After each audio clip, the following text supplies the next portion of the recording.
वृष्टी.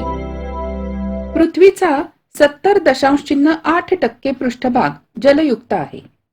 हे जलसाठे काही ठिकाणी मर्यादित तर काही ठिकाणी खूप जास्त प्रमाणात आहेत.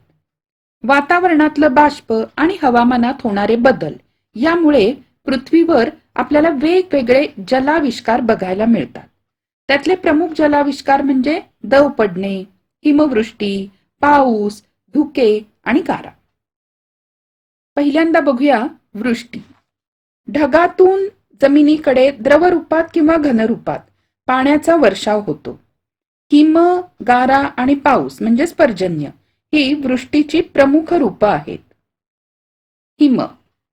वातावरणातील हवेचं तापमान जेव्हा गोठण बिंदूच्या पेक्षाही खाली जातं तेव्हा हवेतील बाष्पाचं थेट हिमकणात रूपांतर होतं, याला म्हणायचं संप्लवन.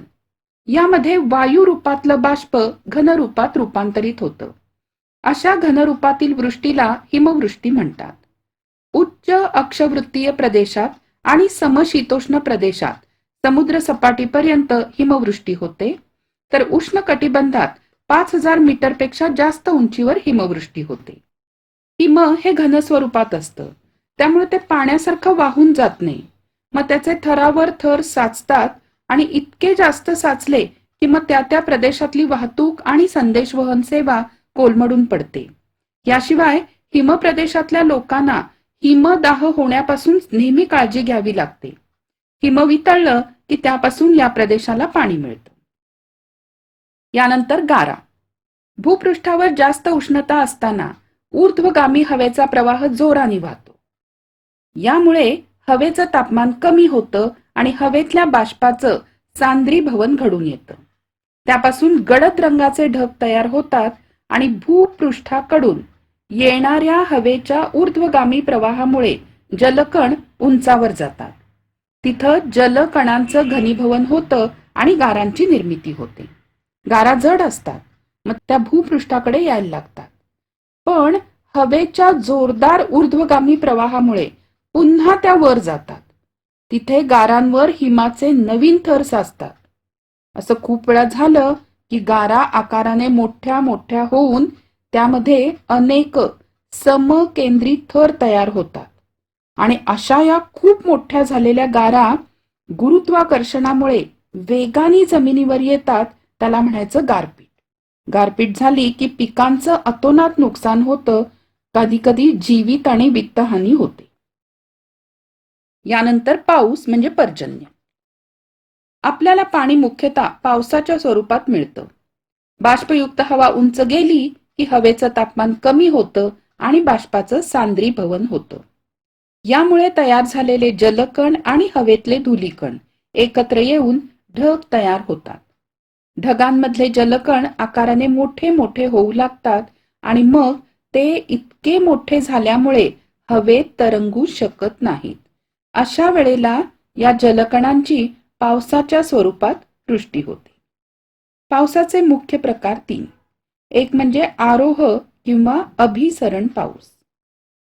विषुववृत्तीय प्रदेशात सूर्याच्या उष्णतेमुळे भूपृष्ठ तापते. त्यामुळे त्या लगतची हवा तापते, प्रसरण पावते, हलकी होते आणि वर वर जायला लागते. वर गेले की हवा थंड होते, मात्र त्यामुळे तिची बाष्प धरून ठेवायची क्षमता कमी होते. त्यामुळे हवेतल्या बाष्पाचं सांद्रीभवन होऊन जलकण बनतात आणि पाऊस पडतो. विषुववृत्तीय प्रदेशात असा पाऊस बहुतेक रोज दुपारनंतर पडतो. या पावसात विजांचा कडकडाट आणि ढगांचा गडगडाट होतो. दक्षिण अमेरिकेत ॲमेझॉन आणि आफ्रिकेत कांगो नदीचे खोरे इथं अशा प्रकारचा आरोह पाऊस पडतो. यानंतर प्रतिरोध पाऊस.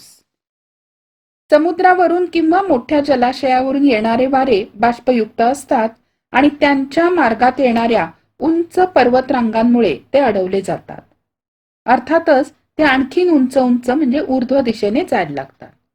परिणामी हवेचं तापमान कमी होतं, बाष्पाचं सांद्रीभवन होतं आणि पाऊस पडतो. पर्वत रांगांच्या अडथळ्यांमुळे हा प्रतिरोध प्रकारचा पाऊस पडतो.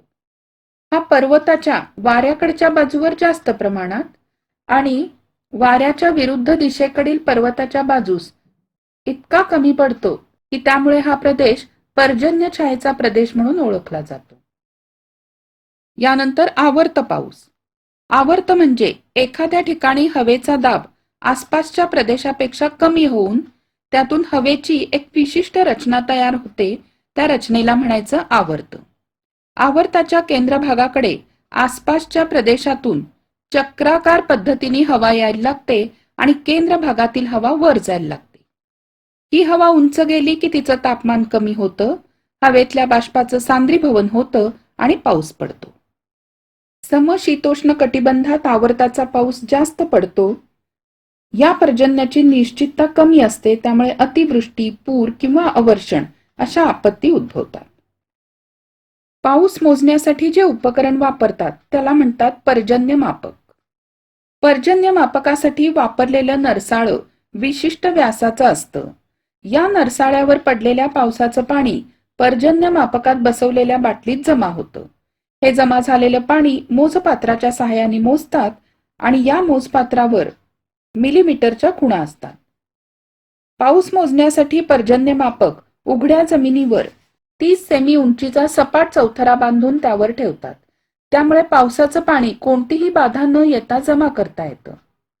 1 मिलीमीटर पाऊस याचा अर्थ पावसाचं पाणी जमिनीत न मुरता आणि बाष्पीभवनानं नाहीसं न होता सपाट पृष्ठभागावर साचलं तर त्याची उंची 1 मिलीमीटर होते.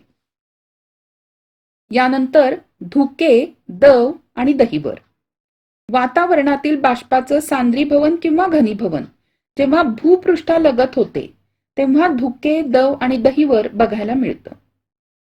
धुके म्हणजे भूपृष्ठालगत सांद्रीभवनाची क्रिया घडते, बाष्पाचं सूक्ष्म जलकणात रूपांतर होतं. हे सूक्ष्म जलकण हवेत तरंगतात आणि या सूक्ष्म जलकणांची घनता वाढली तर धुकं तयार होतं. दव म्हणजे काय? तर बाष्पयुक्त हवेचा अति थंड वस्तूंशी संपर्क आला तर सांद्रीभवन क्रिया घडून थंड वस्तूच्या पृष्ठभागावर जलबिंदू जमतात. या पाण्याच्या थेंबांना दव म्हणतात. दहिवर म्हणजे काय? तर हवेचं तापमान गोठण बिंदूच्याही खाली गेलं तर जमिनी लगतच्या बाष्पाचं संप्लवन क्रियेमुळे हिमकणात रूपांतर होतं. तसंच पृष्ठभागावर साचलेलं दव पण गोठतं. भूपृष्ठाजवळच्या या हिमकणांना आणि गोठलेल्या दवाला दहिवर म्हणतात. यानंतर बघूया वृष्टीचे परिणाम. वृष्टीमुळे पृथ्वीवर पिण्यासाठी पाणी उपलब्ध होतं. अतिवृष्टी झाली तर पूर आणि महापूर येतात, ज्यामुळे जीवित आणि वित्तहानी होते. कमी वृष्टी झाली तर कोरडा दुष्काळ पडतो. अतिवृष्टी किंवा कमी वृष्टीमुळे अन्नधान्याची कमतरता जाणवते. भारताची संपूर्ण अर्थव्यवस्था ही कृषी प्रधान असल्याने ती पावसावर अवलंबून आहे. मात्र भारतातला पाऊस अनियमित आहे. अतिशय दाट धुकं पडलं तर अपघात होतात. दहिवर आणि धुक्यामुळे पिकांचं नुकसान होतं आणि रोगराई पसरते. त्यानंतर आम्ल पाऊस. आम्लासह पडणारा पाऊस म्हणजे आम्ल पाऊस किंवा आम्लवर्षा. प्रदूषणामुळे हवेतल्या विषारी वायूंची बाष्पाशी रासायनिक क्रिया होऊन नायट्रिक किंवा सल्फ्युरिक आम्लासारखी आम्ल तयार होतात आणि जी पावसाच्या पाण्यात विरघळून आम्लवर्षाच्या रूपात खाली पडतात. आम्ल पाऊस सजीव आणि निर्जीव दोघांसाठी हानिकारक असतो. आम्ल पर्जन्यामुळे जल प्रदूषण होतं. जलाशयातील मासे आणि इतर जलचरांचा मृत्यू होतो. झाडांची पानं जळतात. मृदेतील सूक्ष्मजीव मरतात आणि मृदेची सुपीकता कमी होते. आणि आम्ल वर्षेमुळे इमारती, लोखंडी पूल, शहरातील पुतळे यावर रासायनिक प्रक्रिया होऊन यांचं नुकसान होतं.